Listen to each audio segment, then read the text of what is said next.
우리가 핵을 개발해야 하는 이유. 미국은 자국의 이익에 부합하지 않으면 동맹도 언제든지 버린다. 1975년 월남이 그렇게 당했고 2021년 아프가니스탄 철수가 이를 증명한다. 핵 개발의 진실. 이 희소는 과연 미국이 죽였는가? 박정희 대통령을 시해한 김재규는 미국의 CIA 요원이었나? 한국의 핵무기 개발을 저지하기 위해서 미국은 김재규를 희생양으로 삼은 것일까? 당시 건설부 장관이었던 땡땡땡은 박 대통령께서는 핵 개발에 대한 무서운 집념을 갖고 계셨다고 회고한다. 지금 생각하면 그 집념 때문에 불의의 죽음을 당하지 않았나 싶다 라고 수레하고 있다. 자료가 좀 길지만 당시의 긴박했던 한국의 운명을 짚어보자. 대한민국의 애국자이자 세계적인 핵물리학자 위희소 박사. 이희소 영어로는 벤자민 휘소 리. 1935년 1월 1일에 태어나서 1977년 6월 16일 불의의 교통사고로 사망했음. 일제강점기 시대 조선에서 태어난 한국계 미국인으로서 이론 물리학자이다. 세계적으로는 그의 영문명 벤저민 W. 리, 벤 리로 더 많이 알려져 있다. 그는 20세기 후반 입자 물리학에서 자발적으로 대칭성이 부서진 게이지 이론의 재규격화 문제의 해결에 결정적인 역할을 하였고 맵시 쿼크의 질량을 예측하여 그 탐색에 공헌하였다. 물리학자로서 본격적인 활동을 시작한 이래 약 20년간 모두 110편의 논문을 발표하였으며 이 중 77편의 논문이 학술지에 게재되었다. 10회 이상 인용된 논문은 이 중 69편에 달하며 500회 이상 인용된 논문은 모두 8편이다. 2013년 10월 현재 거의 모든 논문들은 13,400회 이상 인용되고 있다. 대표적인 제자로는 강주상 고려대학교 물리학과 명예교수가 있다.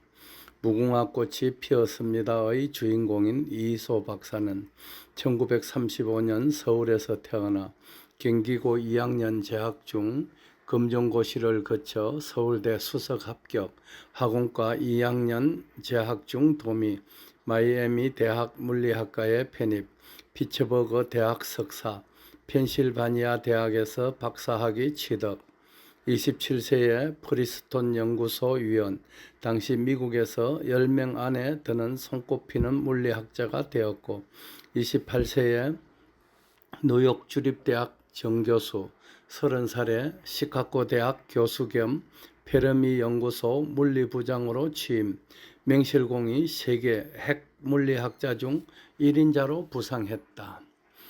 74년에 방한 서울대의 AID 차관에 의한 과학연구소를 설립하는 데 도움을 주었으며 77년 주한미군 철수가 시간 문제로 대두되자 조국의 장거리 유도탄과 핵무기 개발 원리를 제공하고 같은 해 미국에서 의문의 죽음을 당했다. 1962년 국제 고에너지 회의에 미국 대표로 참석할 만큼 이희소 박사는 미국을 대표하는 핵과학자 10명 속에 끼이게 되었다. 외국인으로 거기에 덧내는 과거에 없었고 아직 국적이 한국인으로 되어 있는데 거기에 낀 것은 특별한 예외에 속한 것이었다. 국제 고에너지 회의는 미국의 핵과학자 10명이 그의 행사를 주도하였다. 특히 이희소 박사가 프린스톤 연구소에서 발표한 논문 4편이 회의의 중심 과제가 되었다. 회의에 참석한 100여 명의 학자 중 이희소 박사가 가장 젊었다. 당시 이희소 박사는 핵의 이론과 소립자의 단위와 그들의 생존기간 그리고 그 생명이 다른 것에 미칠 수 있는 영향에 대한 강연을 했고 세계 석학 전원의 열렬한 박수를 받았다. 박수가 끝나자 유이소는 저는 미국인이 아닙니다. 저는 한국이라는 가난하고 분단된 국가에서 태어나 미국에 유학 중인 사람입니다. 제가 언젠가 국적을 옮길는지는 모릅니다만 핵을 만들고 핵을 이용하는 것은 일부 강대국의 전유물이 되어 있습니다. 우리는 지금 핵을 저개발 국가의 복지에도 혜택을 주어야 한다고 생각합니다. 핵을 전쟁 무기로 생각하는 인식 상태에서 벗어나게 해야 합니다. 감사합니다. 이희소 박사의 이 말에 모두 감격했다. 회의에 참석한 전원이 기립박수를 하였다. 기립박수를 받은 사람은 젊은 이희소 박사 한 사람뿐이었다. 당시 국내 신문에도 이희소 박사가 국제물리학 회의에 미국 대표로 참석한 기사가 일제히 실렸었다. 펜실베니아 대학에서 보는 박사학위 시험 결과도 전체 평균 93점이었고 차점 합격자가 평균 71점인 것을 감안한다면 엄청난 차이이다. 펜실베니아 대학 역사 이래 처음 있는 일이었고 더구나 물리학과 지망생 중 미국 전 대학 역사에도 없는 점수라고 말한다. 고 아인슈타인 박사가 일하던 곳의 프린스톤 고등연구소의 프레이저 박사가 찾아와 대담을 요청할 정도였다. 기하의 성적은 펜실베니아 대학뿐만 아니라 전 미국의 물리학과 박사학위 지망생 중에서 역사 이래 가장 뛰어난 성적이라는 게 저희 연구소가 검토한 결과입니다. 특히 기하의 시험지를 검토한 결과 새로운 이론의 전개나 학설까지 포함되어 있다는 것이 본 연구소의 검토 결론입니다.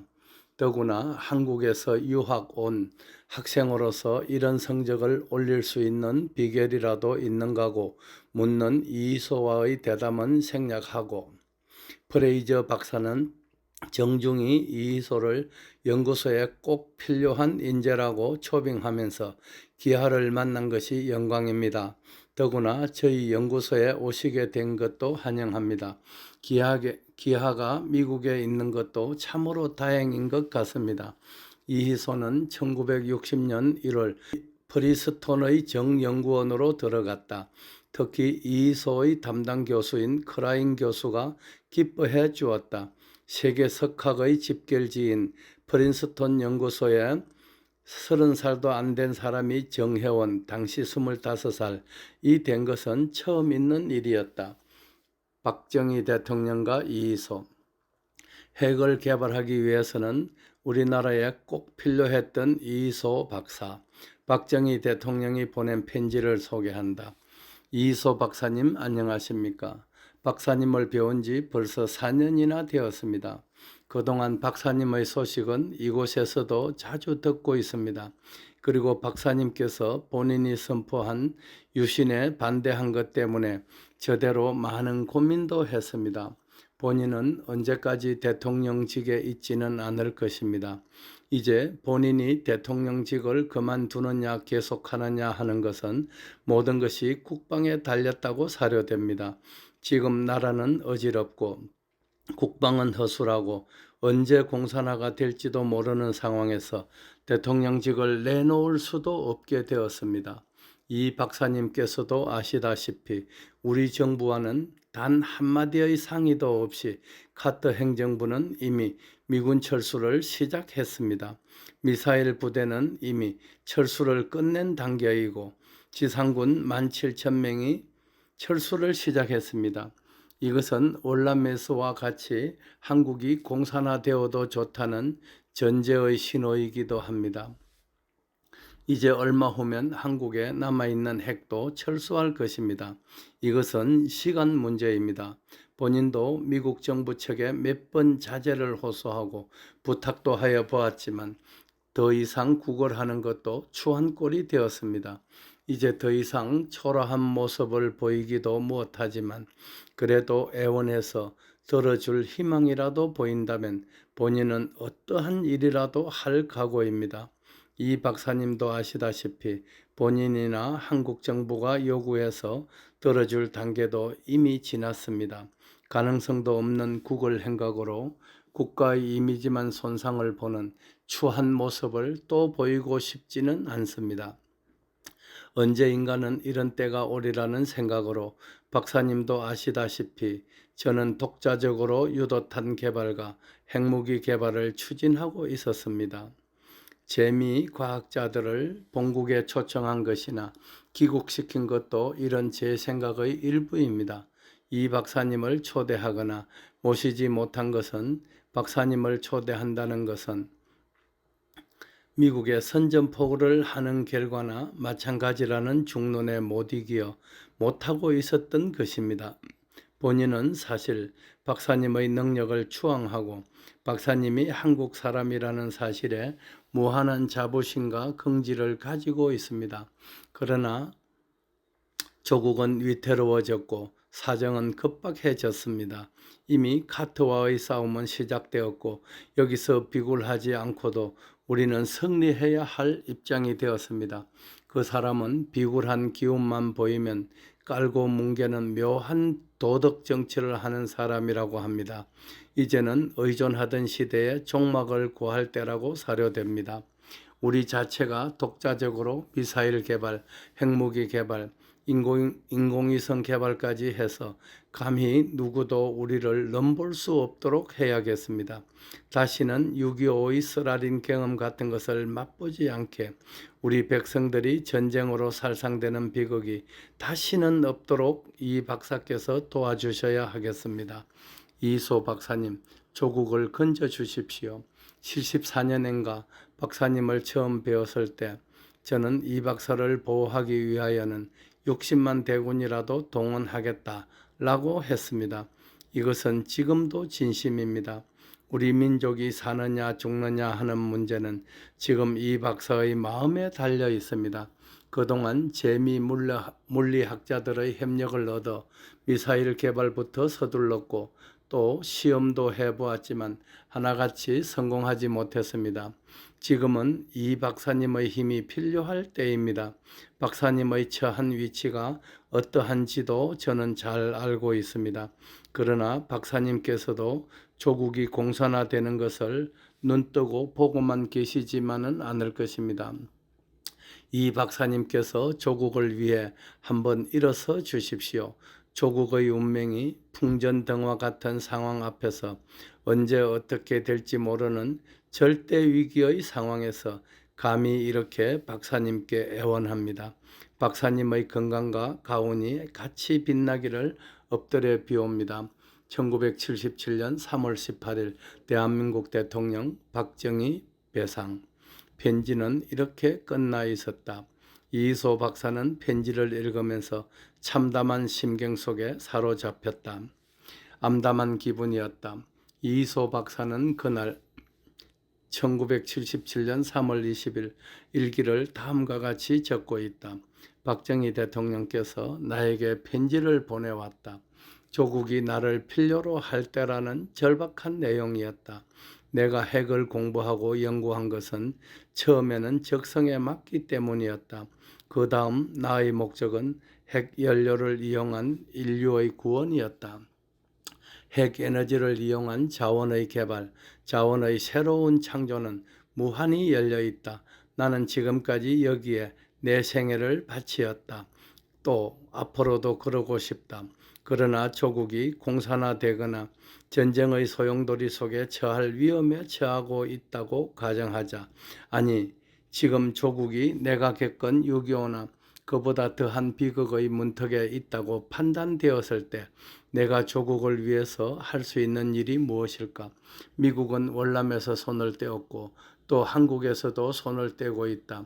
명백한 사실은 조국이 위험한 처지에 있다는 사실이다. 미군 철수, 조국의 공산화 이런 것을 보면서 핵을 자원의 개발에만 목적을 두었던 나의 신념이 흔들린다면 그것은 잘못된 판단일까? 조국을 지키기 위하여 조국에 내가 할 수 있는 핵 개발의 원리를 제공한다면, 그것이 조국을 지키게 하는 힘이 된다면, 비록 박 대통령이 유신을 철폐하지 않을 경우라도 나를 낳고 나를 길러준 조국의 현실을 내가 배반할 수는 없는 것 아닌가. 그것이 나를 죽음으로 몰아넣는 것인지도 모르지만 죽는다. 내가 죽음으로 조국을 살릴 수 있다. 정말 그렇게 해야 하는 걸까? 내가 죽어 조국이 조국으로 남고 내가 사랑하는 어머니와 형제, 친구들을 구할 수 있다면 나는 그 길을 택해야 되는 것일까? 하늘은 나에게 마지막으로 너만이 지금 너의 조국을 구할 수 있다는 사명으로 나를 이 자리에 서게 한 것일까? 조국은 나에게 너는 너의 능력을 이때에 쓰지 않으면 너는 평생을 후회할 것이라고 말하는 것인가?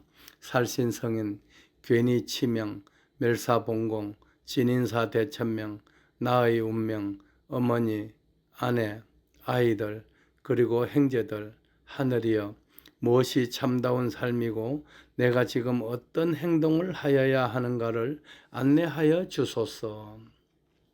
이 서한을 읽으면서 박 대통령과 이희소 박사의 고뇌를 읽을 수 있는 박 대통령의 두 번째 편지도 소개한다.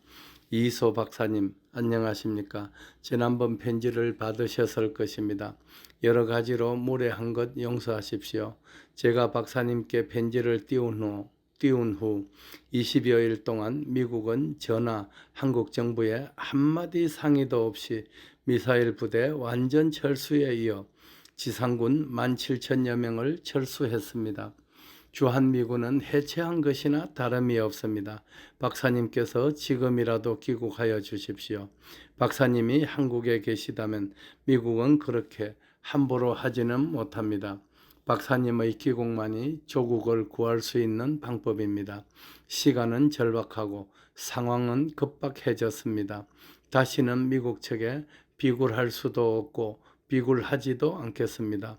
박사님, 다시 청하오니 귀국하여 주십시오. 1977년 4월 8일 대한민국 대통령 박정희 배상. 이희소는 하얗게 밤을 새웠다. 그리고 스케줄을 더듬어 보았다. 4월 8일 하버드 대학 특강, 5월 20일 동경제대 학술회의 참가 등이 있었다. 그리고 무엇보다 완성 단계에 있는 희고서 입자에 미치는 강작용의 영향이란 방대한 논문도 며칠 내로 마쳐야 한다. 이소는 광적으로 논문에 매달렸다. 이 논문은 특히 뒤문의 중요성을 강조하고 퀴그 트래커와의 관계를 명쾌하게 논리적으로 전개한 논문이다. 4월 25일 탈고를 끝낸 이희소는 홀가분한 기분으로 하버드 대학에서의 특강을 끝내었다. 그리고 그는 조용한 마음으로 5월의 동경대학에서 있을 학술회의를 기다렸다. 1977년 5월 15일 이희소는 시카고 벤두리에서 외과의 개업을 하고 있는 김 박사를 찾아갔다. 이희소는 김 박사에게 사실은 의논을 드릴 것이 있습니다. 이희소는 김 박사에게 솔직히 그동안의 상황을 털어놓았다. 그리고 조국의 현실과 북한이 가지고 있는 미사일의 성능까지 설명했다. 북한은 소련에서 수입한 사정거리 50km인 미사일을 자체적으로 보유하고 있었다. 50km라면 휴전선에서 서울은 물론 수원, 인천까지 미치는 거리다. 휴전선에서 한강다리 전부를 파괴하는 데 걸리는 시간은 1분이다. 그럴 경우 무기가 없거나 상대에 못 미치는 무기를 가지고 덤빈다는 것은 계란으로 바위를 치는 것과 다름이 없다. 미군은 한국에서 철수를 이미 시작했고 다시 미국에 사정하고 액을 하는 것은 한국 정부에서도 할 일이 아니며 그런 꼴을 이희소도 보고 싶지 않다. 74년에 귀국했다가 박 대통령의 부탁으로 당시 미국 내에 있는 과학자들에게 주한미군 철수 정책을 시정하여 달라고 편지도 하고 전화도 하고 찾아다니기도 한 나로서도 다시 그럴 수는 없다. 이소는 대강 이런 설명을 하고 투명 용지에 쓴 서류를 내밀었다. 가로 10여 cm, 세로 4cm 정도로 밀봉이 되어 있는 문서였다. 그것은 이희소가 따로 정리한 것을 다시 50분의 1로 축소하여 만든 정밀하고 치밀한 계산서였다. 이것을 다리의 뱃속에 넣어 주십시오. 건강에나 몸에는 지장이 없겠지요. 얼마 동안은 지장이 없겠습니다만 박사님이 완벽하게 처리하여 주십시오. 김 박사는 침통하게 이희소를 바라보았다.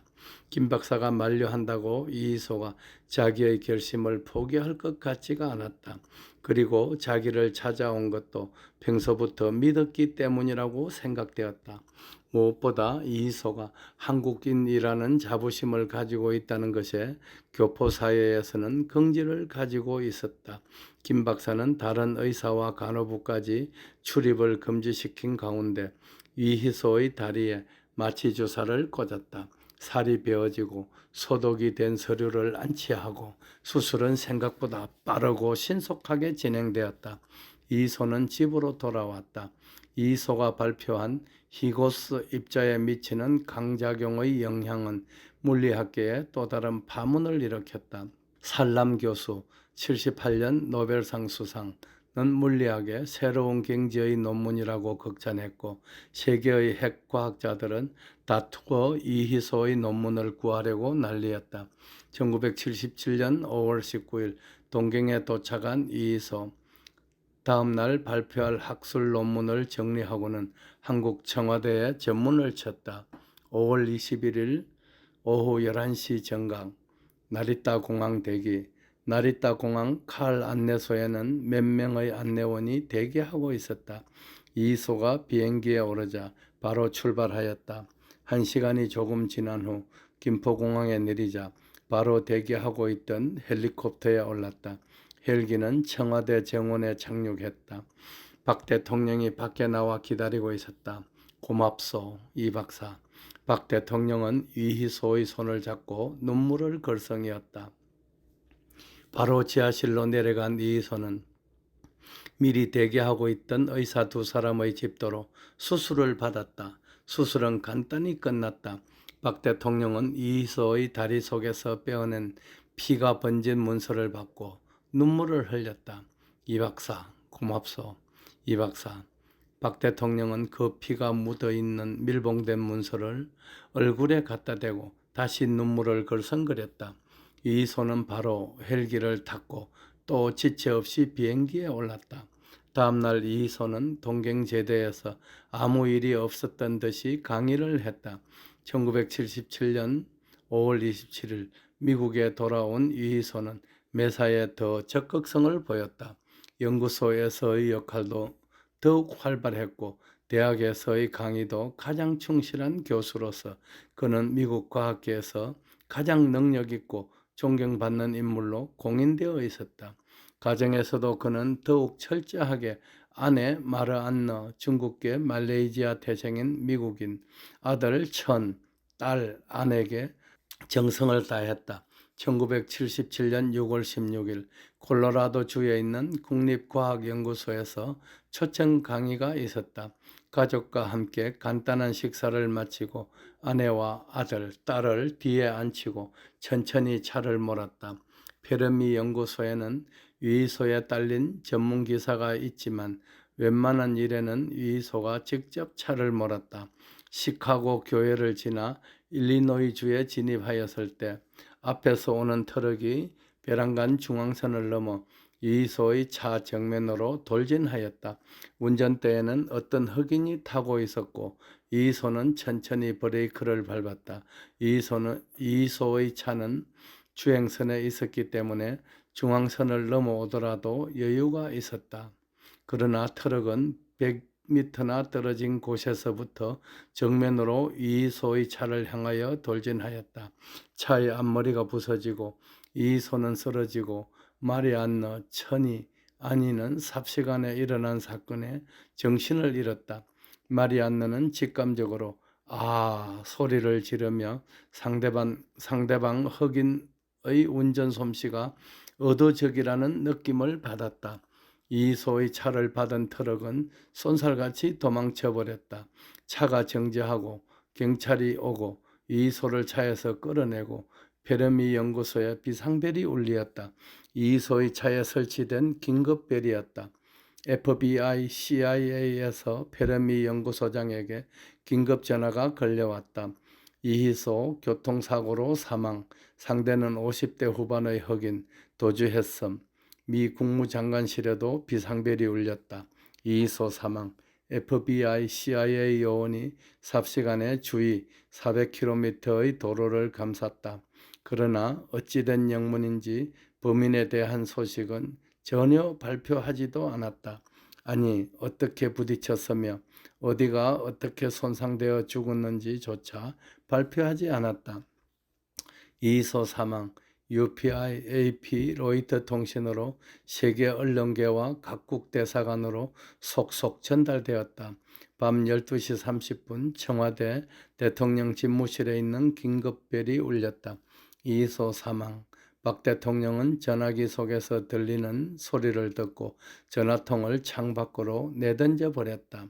박 대통령은 지난밤 밤 1시에 청와대에서 잠시 이소를 만났을 때 이미 죽음까지도 각오한 그의 눈빛을 읽었었다. 아, 죽음을 각오하고 말없이 다리 속에 숨겨온 피투성이의 메모지를 넘겨주던 이희소. 박 대통령은 비서실장에게 당장에 미국과의 단교를 선언해. 그리고 국내에 있는 미국 놈들을 전원 쫓아버려. 무슨 일이거나 그렇게 해. 개새끼들. 이희소가 죽었습니까? 각하. 죽은 게 아니야. 죽였지. 누가 죽였습니까?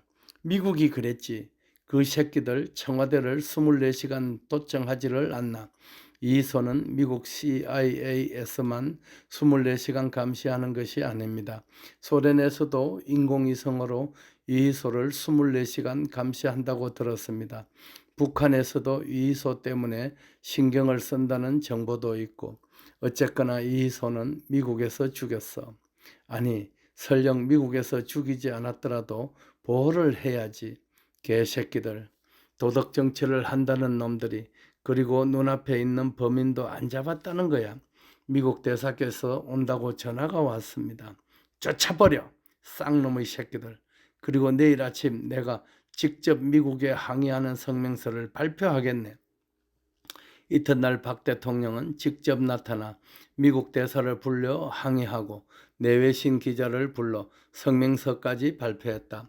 미국은 한국의 청와대를 24시간 도청하며 주권 국가로 한국을 대접하는 것도 아니고 진정한 우방으로 대우하지도 않는다. 우리는 다시 미국에 액을 하지도 않겠거니와 미국과 국방까지도 협상하지 않겠다. 국방까지도 협상하지 않겠다는 박 대통령의 발언은 비상한 충격을 주었다. 한마디 상의도 없이 이미 미사일 부대 완전 철수, 지상군 2만여 명 철수, 연말까지 전 미군 철수 예정.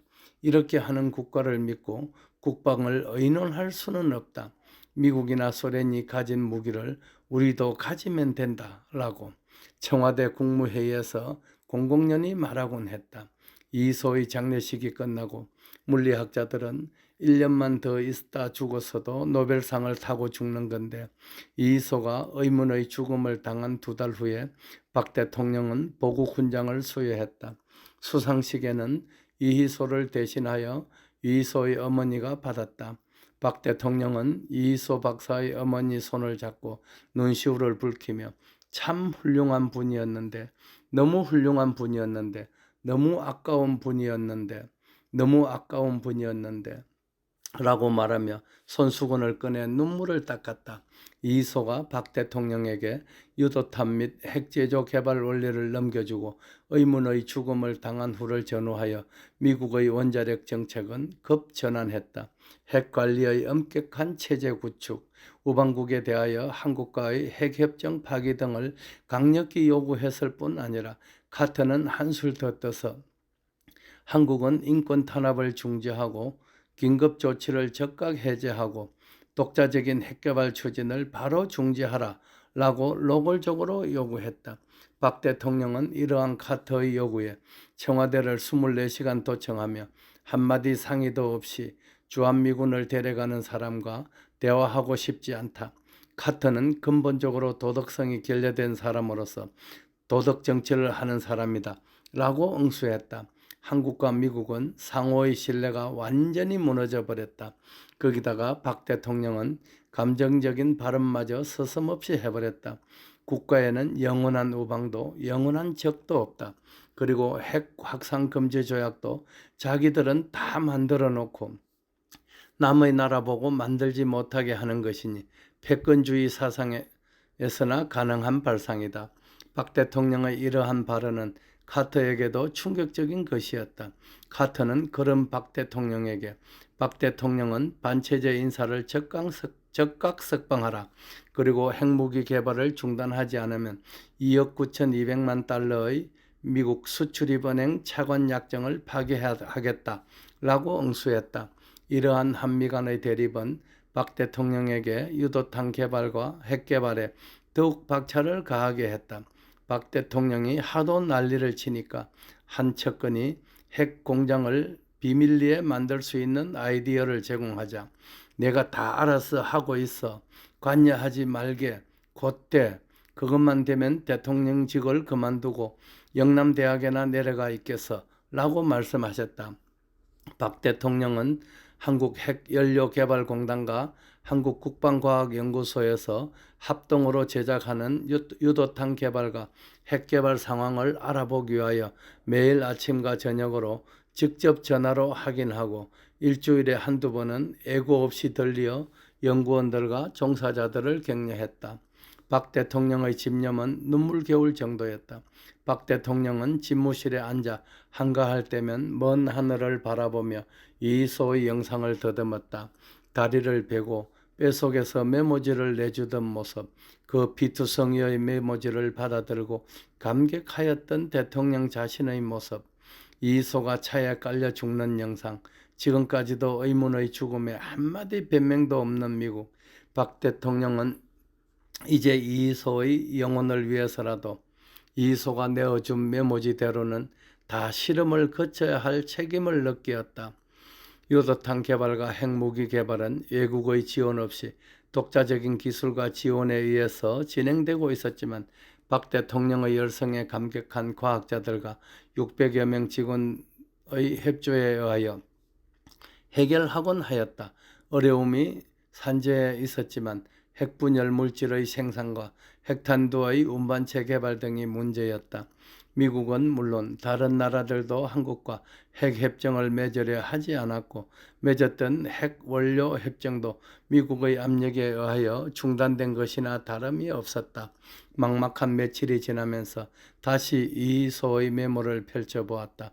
실험용 원자로를 대체하도 좋다는 메모를 보는 순간 연구소의 분위기는 배란간 달라졌다고 한다.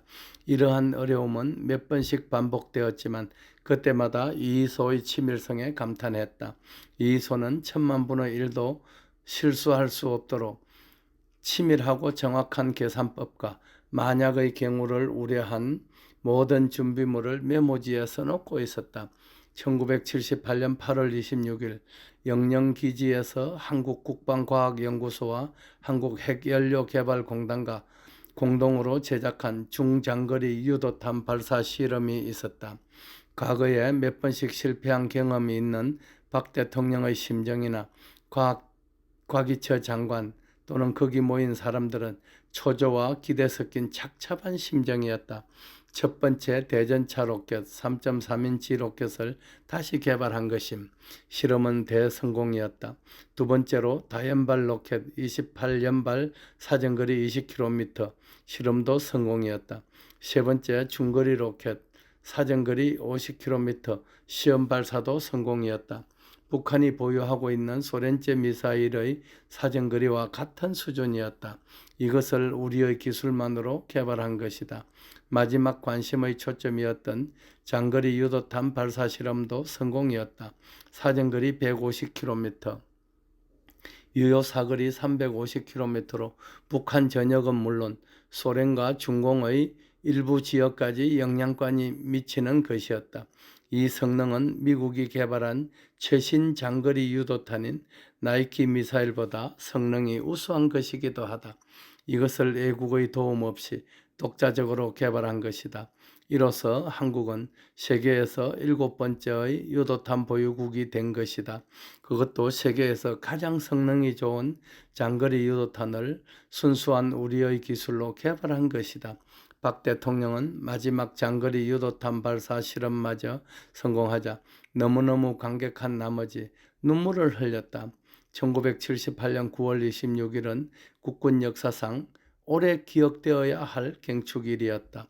국산 유도탄 미사일 발사 성공으로 세계에서 7번째 미사일 개발국이 된 것이었다.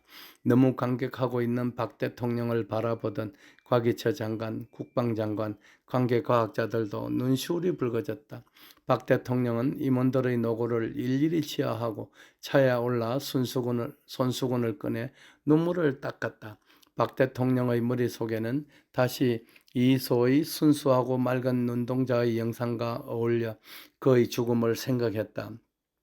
이소의 희생과 박 대통령의 눈물겨운 나라 사랑을 새삼 알게 되면서 그 두 분이 살아있다면 경제나 모든 것에 미국에 이끌려 다니지 않는 세계와 어깨를 나란히 하는 대한민국이 되어 있지 않았을까 하는 생각에 가슴이 먹먹하다. 다음 날 미국을 제외한 소련, 중국, 일본, 프랑스, 영국, 서동은 물론 홍콩, 싱가포르 등 전 세계 신문의 일면 톱 기사는 하나같이 한국 장거리 미사일 발사 성공, 한국에서 핵무기 개발은 시간 문제라고 다루기 시작했다.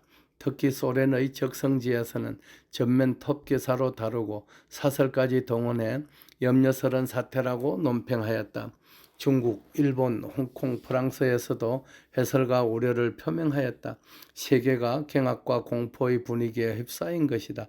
다만 미국만이 침묵했다. 침묵한 것이 아니다. 미국 정부의 훈령을 받은 미국 대사 선하이드는 곽이처 장관을 자주 방문했고 박 대통령에게 강력한 압력을 가하기 시작했다. 박 대통령은 아예 미국 대사와의 면담마저 거절했다. 분위기는 냉랭함을 넘어 험악해지기 시작했다. 박 대통령은 집무실에 앉아 몇 번이고 다짐했다. 이제 위소의 영혼을 위로하기 위하여도 중단할 수 없다. 지금 의존의 시대를 벗어나지 못하면 영원히 벗어나지 못할 수도 있다. 이소도 남에게 의존만 하면 눈치만 보는 조국을 볼 수 없어 죽음으로써 자립의 깃털을 우리에게 남긴 것이다. 박 대통령은 이소를 생각할 때마다 새로운 용기와 결의를 다짐했다. 박 대통령은 이소의 영상을 한시도 잊은 적이 없었다. 카터는 한국에서 일어나는 이러한 상황에 강렬한 세기를 받기 위하여 1979년 한국을 방문했다. 일본에서 있었던 선진 7개국 정상회담에 참석하고 온 것이다. 2박 3일의 예정으로 방문한 카터는 의전이고 뭐고 다 집어치우고 도착 성명도 없이 밤 8시 56분에 트랩에서 내리자 헬기로 동두천에 있는 주한미군 2사단 병영으로 날아가 버렸다. 그 다음 날 그는 한국과의 대통령으로는 걸맞지 않게 팬티 바람으로 미군 사병들과 조깅을 했다. 이것은 박 대통령이나 한국이라는 나라 자체를 무시한 행동으로 보였다. 6월 30일 청와대를 방문한 카터는 인권 탄압 완화, 긴급조치 해제, 한국의 핵개발 추진 중단을 요구했다. 박 대통령은 이러한 카터의 요구를 즉각 거절, 일축해버렸다. 양국 관계는 파국에 직면하는 것이 아닌가 싶을 정도로 살벌했다. 한국의 독자적인 핵무기 개발은 세계 핵확산금지법에도 저촉되는 것이 아닌가. 당신네 국가 미국은 핵무기를 보유하고 있으면서 우리 한국이 핵무기를 만드는데 왜 못 만들게 하는 것은 패권주의 발상이 아닌가. 박 대통령과 회담을 끝내고 미 대사관에 도착한 카터는 차에서 내리지도 않고 15분 이상이나 차 속에서 보좌관들과 회담을 했다.